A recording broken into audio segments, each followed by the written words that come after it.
우리들의 교회가 복음에 기초한 삶이라는 주제를 가지고 같이 은혜를 나누고 있습니다. 오늘 제목 같이 한번 읽어봅시다. 시작. 그리스도께서 자유를 주셨으니. 오늘 이 시간에는 그리스도께서 자유를 주셨으니 라는 제목을 가지고 같이 은혜를 나누고자 합니다.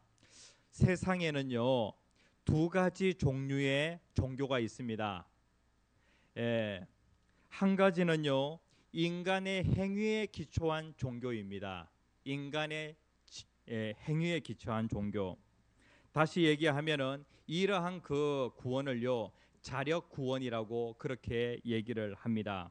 그리고 또 한 가지는 무엇이냐면은 하나님의 은혜에 기초한 종교가 있죠. 기독교는 철저히 인간의 행위에 기초하는 것이 아니라 하나님의 은혜에 기초한 그러한 종교라고 할 수가 있겠습니다. 요즘 우리들의 교회 중고청이요, 그리고 또 찬양팀이 10월 26일 찬양 콘서트가 있어서 열심히 준비를 하는 것 같습니다. 주일 오후 예배를 마치고 매주 찬양팀이 모여서 연습을 하는 데에 때로는 교회에서 다양하게 봉사를 하는 그 과정에서 너무나도 힘들다라고 그렇게 느껴질 때가 있다는 거예요. 교회 주방에서 식당 봉사하는 것도 그것이 나에게 너무나도 힘들게 느껴질 때가 있다는 것이죠. 그리고 또 찬양팀에서 악기 연주하는 것이나 그 다음에 또 싱어로 봉사하는 이 모든 것들 힘들게 느껴질 때가 있다는 거예요. 이럴 때 어떻게 하는 것이 좋겠습니까?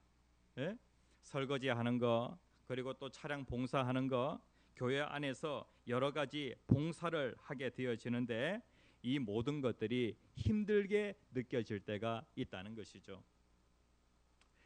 제가 AI한테 이걸 그림으로 좀 그려줘 라고 하니까 이렇게 그림을 딱 그려주는 거예요. 교회 찬양팀에서 악기팀으로 봉사를 하는데 정말로 힘들게 느껴지는 그러한 그 경우를 그림으로 좀 표현해줘 라고 하니까 이렇게 이제 표현을 해 주더라고요. 이럴 때에 좋은 방법이 없을까? 하나님의 교회에서 봉사하다가 힘들다고 느껴질 때에 좋은 방법이 없을까? 처방전이 없을까? 있죠. 우리의 시선을 옮기면 됩니다. 시선을 어디에서 옮기냐면은 내가 해야 할 일이라고 하는 여기에서 우리의 시선을 어디로 옮기면은요, 하나님의 은혜가 임하게 되어지냐면은 하나님이 이미 나를 위하여 하신 일, 하나님이 이미 하신 일, 여기에 우리가 시선을 고정하게 되어지면은요, 그때 우리에게 은혜가 임하게 되어지는 것이죠. 우리가 찬양팀에서 열심히 봉사했다고 해가지고 그것이 나에게 있어서 구원의 조건이 되어지는 것 아니에요. 하나님의 교회에서 열심히 식당 봉사하고 그 다음에 또 청소로 봉사하고 운전으로 봉사했다, 이것이 구원의 조건입니까? 기독교는요, 인간의 행위에 기초한 그러한 종교가 아니에요. 교회에서 열심히 봉사하는 것, 이것이 필요한데요, 봉사는 무엇이냐면은 구원의 조건이 아니에요.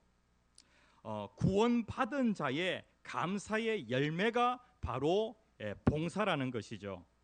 그러니까 하나님께서 내 삶 가운데 이미 하신 일이 있어요. 그리고 또 지금도 하고 계시는 일이 있어요. 그리고 또 앞으로도 하실 일이 있어요. 그러니까 나의 그 신앙은 무엇에 근거하고 있냐면은 하나님이 나를 위하여서 하신 일, 그 다음에 또 지금도 하고 계시는 일, 그 다음에 또 앞으로도 하실 일, 이것을 생각하게 되어질 때에, 여기에 시선을 고정하게 되어질 때에 우리는 자연스럽게 감사하지 아니할 수가 없는 것이죠.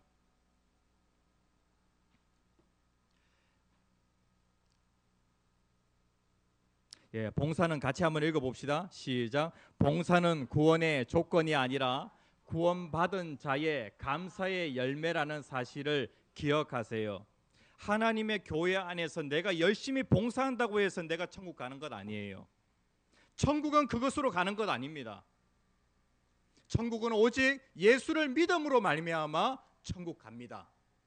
그런데 내가 천국 갈 자격이 되지 않는데 하나님이 내 삶 가운데 찾아오셔서 나를 너무나도 사랑하시니까 과거에 나를 위하여 하신 일이 있어요. 그리고 지금도 성령을 통하여 나에게 하시는 일이 있죠.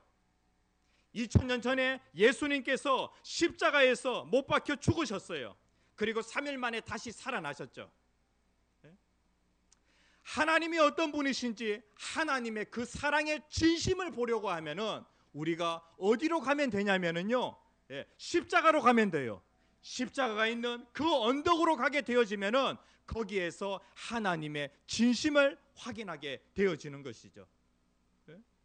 그리고 그 하나님은 2000년 전에 사람으로 오셔서 나를 위하여 십자가에 죽으셨을 뿐만 아니라 그분은 나에게 성령을 보내셔서 지금도 구원받지 못한 그 사람의 마음의 문을 두드리고 계시고, 그리고 또 구원받은 자에게 때로는 우리가 신앙생활을 하다 보면은 죄 가운데 낙심할 때 있지 않습니까?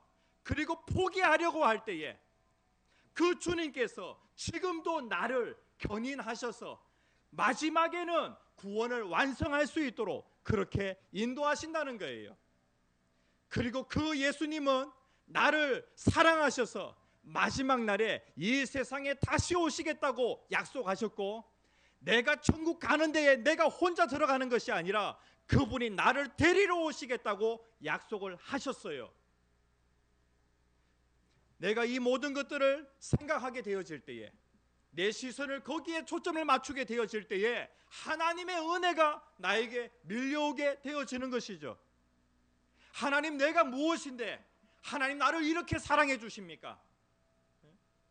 과거에도 나를 사랑하시고 지금도 나를 사랑하시고 그리고 앞으로도 나를 사랑해 주십니까? 이 은혜에 감사하는 마음으로 하나님, 나는 하나님의 그 교회를 위하여서 내가 조금이라도 내 섬김을 통하여서 뭔가를 하고 싶습니다.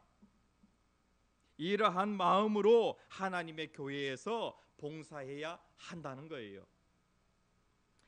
해야 할 일에 초점을 맞추다 보면은요, 이 모든 것들이 다 나에게 무거운 멍에로서 다가오게 되어진다는 것이죠. 하나님의 명령이라고 하는 것은 나에게 결코 무거운 것이 아니에요. 그런데 내가 은혜 없이 그 모든 일들을 하고자 할 때에 이 모든 것들이 짐으로 다가오게 되어진다는 거예요. 세상에 많고 많은 종교들은 하나같이 다 인간의 행위에 기초한 그러한 종교라고 할 수가 있겠습니다. 그런데 기독교는 하나님의 은혜에 기초한 그러한 종교죠. 율법이라고 하는 것은 우리가 해야 하거나 그리고 하지 말아야 하는 그러한 그 명령, 이것을 율법이라고 그렇게 얘기합니다. 그런데 복음은 그러한 것이 아니에요.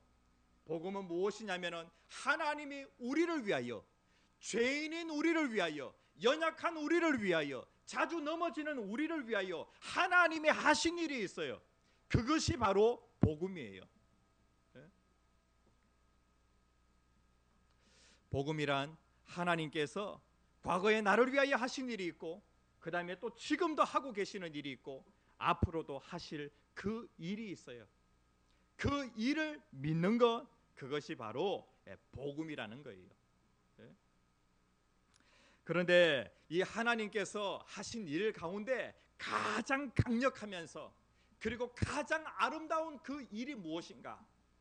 그것이 바로 하나님이 사람 되셔서 이 세상에 오셨습니다. 그분이 나의 죄 때문에, 자기 죄 때문에 죽으신 것이 아니라 나의 죄 때문에 십자가에서 죽으셨어요. 그리고 다시 부활하셨죠. 이것이 바로 무엇이냐면은 복음이라는 거예요. 하나님이 하신 일 가운데 가장 아름답고 그리고 가장 강력한 일이라는 것이죠. 지금 사도 바울이 갈라디아 그 교회를 향하여서 갈라디아 교회의 성도들이 은혜로 말미암아 구원 얻는 이 복음을 받았는데, 그런데 이 율법주의자들, 다시 얘기하면 이 거짓 교사들, 가짜 교사들이 와서 잘못된 가짜 진리를 얘기하는 거예요.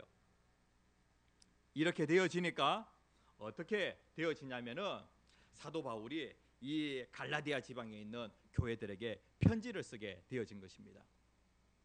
그래서 율법으로 구원받는 것 아니다, 너희들이 다시 율법으로 돌아가서는 안 된다라고 그렇게 말씀을 하고 있습니다. 이 자력 구원이라고 하는 것이 무엇이냐면은 자기 힘으로 구원을 얻으려고 하는 거예요. 내가 착한 일을 많이 하면은 내가 구원받을 수 있다. 이렇게 되어지면은 문제가 무엇이냐면은 구원자가 누구냐면은 구원자가 자기 자신이 되는 거예요. 그런데 인간은 절대로 자기 자신의 구원자가 될 수가 없어요. 그리고 자기 자신을 믿었다가는 오히려 낭패를 보게 되어집니다. 이러한 것을 자력구원이라고 그렇게 얘기를 합니다. 땅에서부터 하늘로 사다리를 만들어 가지고 이것을 하늘에 닿게 해서 내가 저 하늘에 올라가겠다라고 하는 것이 바로 자력구원이에요. 내가 선행을 많이 하여서 그 공로로 내가 의롭다함을 받아 내 자기 의를 쌓아가지고 천국에 가겠다라고 하는 것이 바로 자력구원이라는 거예요. 성경은 그것을 얘기하지 않죠. 그것은 불가능한 일이다. 땅에서 사다리를 만들어가지고 하늘에 닿게 하는 것, 이것은 불가능한 일이다. 그렇기 때문에 하나님께서 그 하늘에서 땅으로 사다리를 내려주신 거예요. 그것이 바로 무엇이냐면은 예수 그리스도의 십자가인 것이죠.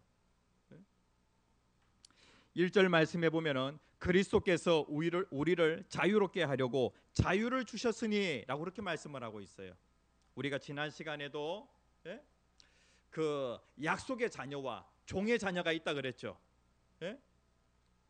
우리가 율법으로 돌아가게 되어지면은 우리가 무엇의 종이 되어지냐면은 율법의 종이 되어집니다. 그런데 우리가 약속을 믿게 되어지면은 우리가 약속의 자녀로서 자유함을 얻게 되어지고, 그 약속의 자녀에게는 하나님께서 예비하신 유산이 있다라고 하는 이 부분을 같이 나누었습니다. 그러니까 1절 말씀에 보면은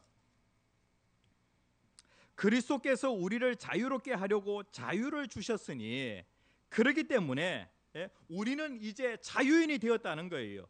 예수 그리스도를 믿음으로 말미암아 우리가 하나님의 자녀가 되었습니다. 하나님의 자녀로서 우리는 자유인이 되어진 거예요. 그러면 우리가 어떻게 살아야 될 것인가? 다시 우리가 율법으로 돌아간다고 하면은 우리는 어떻게 되어지냐면은 율법의 종으로서 살아가게 되어진다는 것이죠. 그래서 여기에 보면 한 3가지 정도로 말씀을 하고 있는데, 그리스도께서 우리에게 자유를 주셨다는 거예요. 그렇기 때문에 우리는 이렇게 살아서는 안 된다라고 그렇게 말씀을 하고 있습니다. 첫 번째 같이 한번 읽어봅시다. 시작. 종의 멍에를 매지 말라. 여기에서 종의 멍에 앞에서 보면은 그 하갈의 자녀는 누구냐면은 바로 이스마엘입니다. 그 이스마엘은 어떻게 되어지냐면은 아브라함의 약속의 자녀가 아니고 종의 자녀이기 때문에 결국에 이 이스마엘은 쫓겨나게 되어집니다. 다시 얘기하면은 그 하나님의 백성들이 믿음으로 말미암아 구원을 받았는데 다시 율법을 쫓는다라고 하는 것은 무엇이냐면은 율법의 멍에를 맨다는 거예요. 다시 얘기하면은 종의 멍에를 맨다는 것이죠. 어떤 그 한 성도가 있었습니다.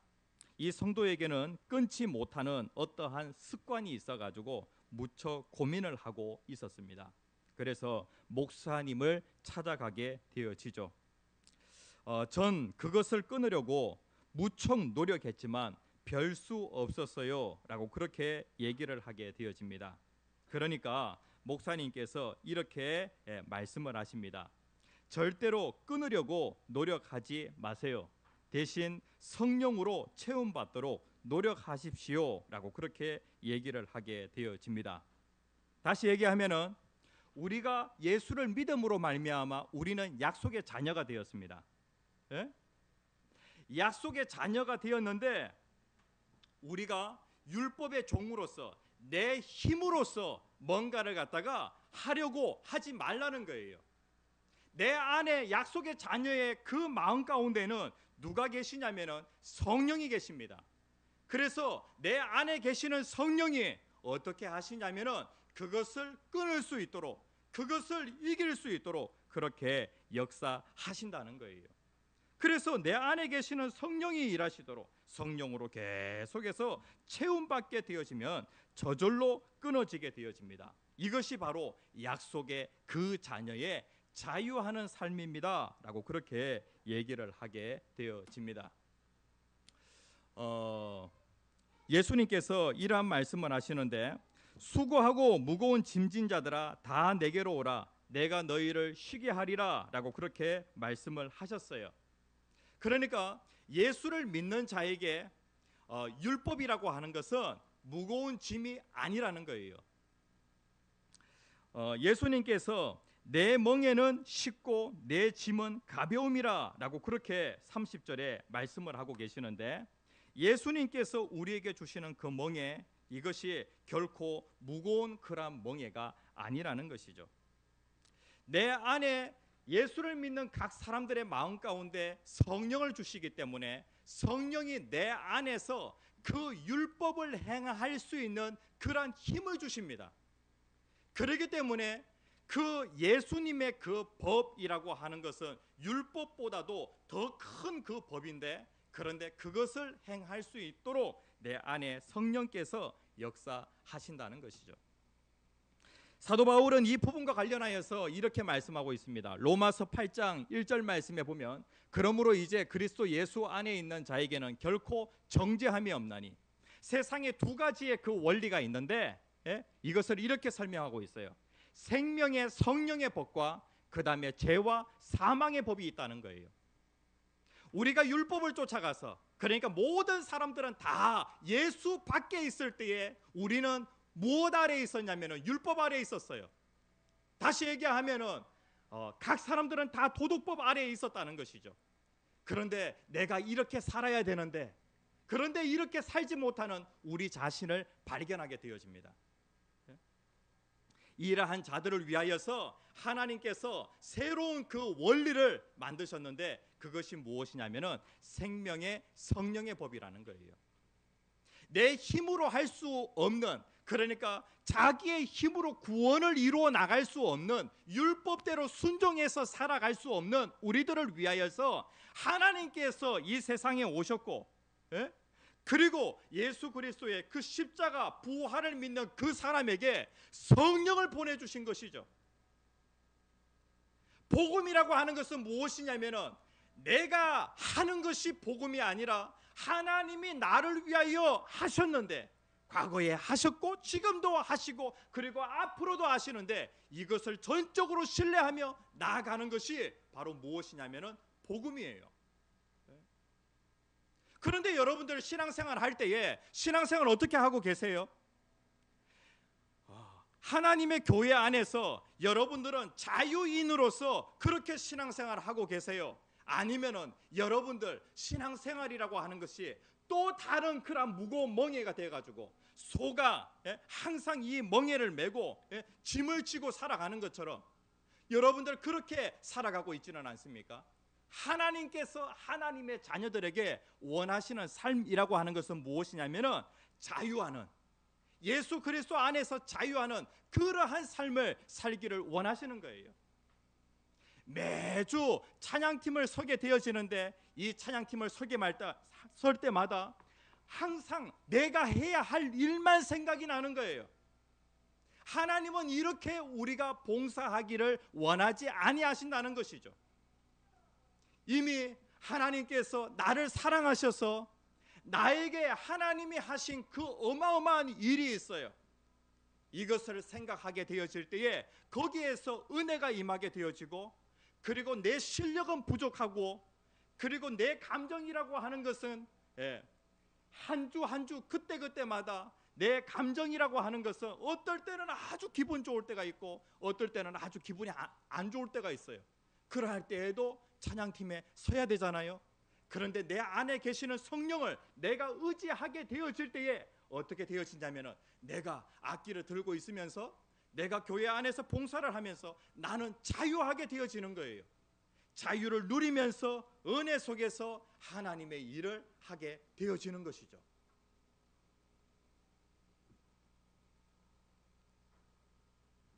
로마서 5장 5절에 있는 말씀 같이 한번 읽어봅시다. 시작. 소망이 우리를 부끄럽게 하지 아니함은 우리에게 주신 성령으로 말미암아 하나님의 사랑이 우리 마음에 부은 바 됨이니 라고 그렇게 말씀을 하고 있어요. 우리의 신앙이라고 하는 것은 성령이 계시기 때문에, 예수님께서 죽으시고 부활하셔서 하늘로 올라가셨는데, 하늘로 올라가신 그 예수님이 연약한 우리들을 위하여서 누구를 보내주셨냐면은 성령을 보내주셨어요. 성령이 나와 함께 하시기 때문에 성령 안에서 우리가 어떻게 하게 되어지냐면은 자유할 수 있는 것이죠. 아주 무거운 짐도요, 나 혼자 지는 것과 그리고 성령 하나님과 함께 지는 것과 그 무게가 다르겠죠. 나 혼자 지게 되어지면은 그것이 무겁게 느껴지게 되어집니다. 그런데 성령과 함께라면은 그것이 무거운 짐으로 느껴지지 않는다는 거예요. 그래서 우리가 분명히 은혜로 말미암아 구원받았는데 다시 자기의 노력, 자기의 행위로 돌아간다고 하면은 우리는 종의 멍에를 메고 신앙생활을 하게 되어집니다. 항상 교회 오는 것이, 봉사하는 것이 너무 괴로운 거예요. 왜? 나의 봉사와 예수님과는 상관없어요. 나의 봉사와 성령님과는 상관없어요. 나는 교회에서 봉사할 때 무엇으로 하는 거냐면은 내 힘으로 하는 거예요. 5절에도 말씀하고 있습니다. 우리가 성령으로 믿음을 따라 의의 소망을 기다리노니 라고 그렇게 말씀을 하고 있습니다. 그래서 성령이 도와주셔야 결국에 우리는 믿을 수 있고요, 그리고 또 성령이 도와주셔야 우리가 날마다 그 믿음의 삶을 살아갈 수가 있는 것이죠. 그리고 두 번째 같이 한번 읽어봅시다. 시작. 빚진 자가 되지 말라. 하나님께서 인간에게 하나님께서 율법을 주셨습니다. 이 율법의 요구는 무엇이냐면은 바로 완전입니다. 100% 완벽. 그러니까 내가 율법을 다 지켜서 구원을 받으려고 하면은, 내가 살려고 하면은 율법을 어느 만큼 지켜야 되는가? 한 가지만 지켜서는 안 돼요. 율법을 100% 완벽하게 지켜야 합니다. 그런데 갈라디아 교회에 온 그 가짜 교사들이 무엇을 얘기하냐면은, 너희들이 할례라고 하는 그 의식이 있잖아.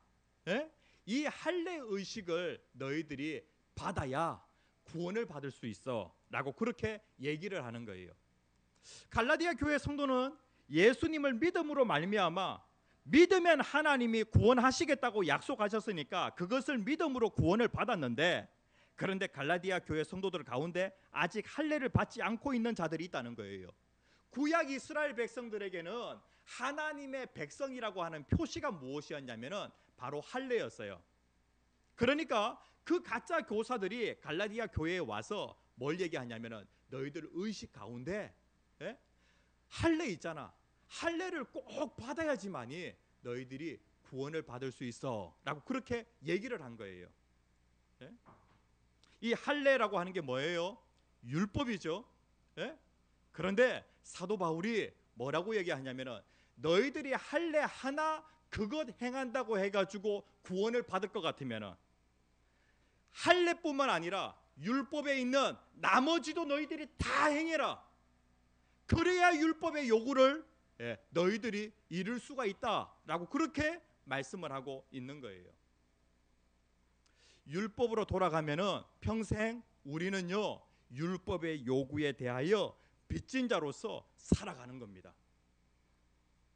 항상 율법 앞에 갔을 때에 그것을 완전하게 지키지 못하는 내 자신을 발견하게 되어지고, 오늘도 또 실패했네, 오늘도 또 무너졌네 라고 하는 우리 자신을 발견하게 되어지는 거예요.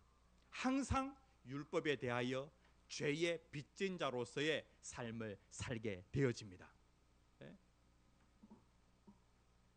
그래서 3절에 보면은 그는 율법 전체를 행할 의무를 가진 자라. 다시 얘기하면은 율법에 대하여 빚진 자가 되어진다는 거예요. 율법 행하는, 할례를 받는 그 행위 자체는 어떻게 되어지냐면은 율법으로 돌아가는 것이고, 율법의 요구, 나머지 요구도 다 행해야 된다는 거예요. 그런데 예수님께서 십자가에 못 박혀 죽으실 때에 그 십자가에서 예수님께서 뭐라고 말씀하셨냐면은 다 이루었다라고 그렇게 말씀을 하셨어요. 복음은 무엇이라 그래요? 내가 해야 할 일이 아니라 예수님이 나를 위하여 하신 일이라 그랬죠. 예수님께서 나를 위하여서 십자가에서 죄 때문에 형벌 받으셨을 뿐만 아니라 내가 하나님 앞에 율법을 100%다 지켜서 율법의 요구를 만족시켜야 되는 우리인데, 그런데 예수님이 율법의 요구를 100% 만족시키셔서 예수님이 다 이루었다라고 그렇게 말씀을 하신 거예요. 예수님은 하나님이시기 때문에, 율법이 하나님께로부터 나왔기 때문에 예수님은 율법을 다 지킬 필요가 없어요. 그런데 예수님은 이 땅에 사실 때에 율법의 요구를 완벽하게 다 순종하신 것이죠. 왜 그렇게 하셨는가? 우리 때문에 그렇게 하신 거예요.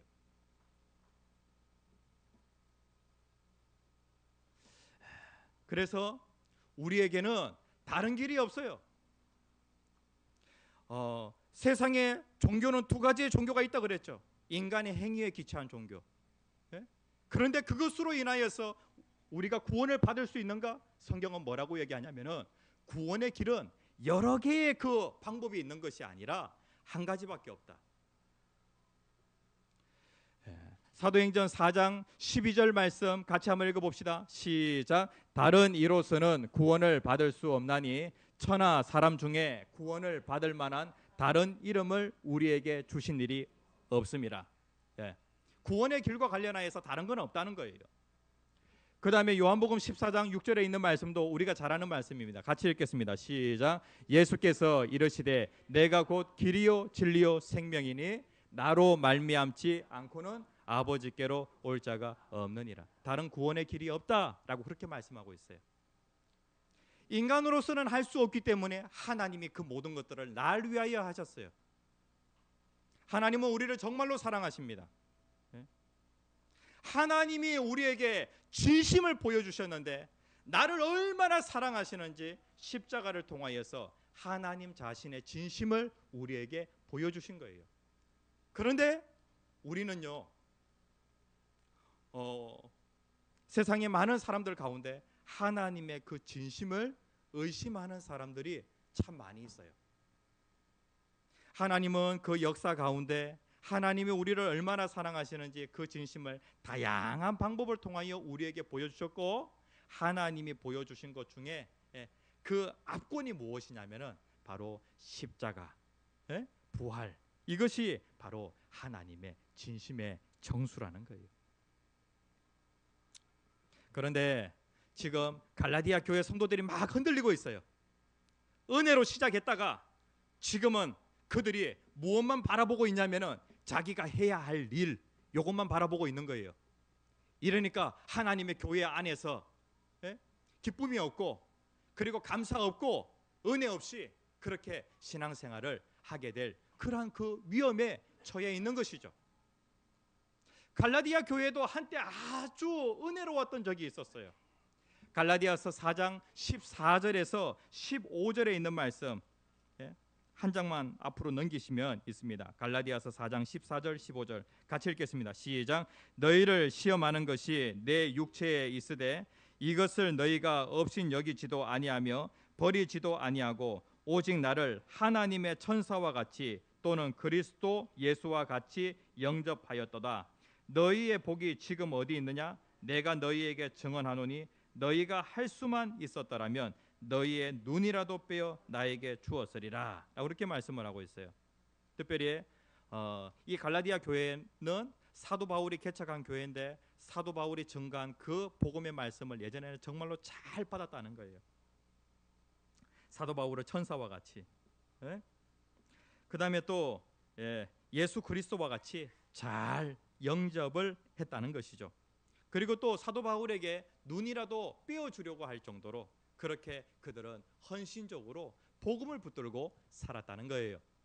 그런데 이러한 그 갈라디아 교회가 신앙생활을 하는 그 가운데 지금 어떻게 되어져 있냐면은 가짜 교사들에 의해 가지고 지금 막 흔들리고 있어요.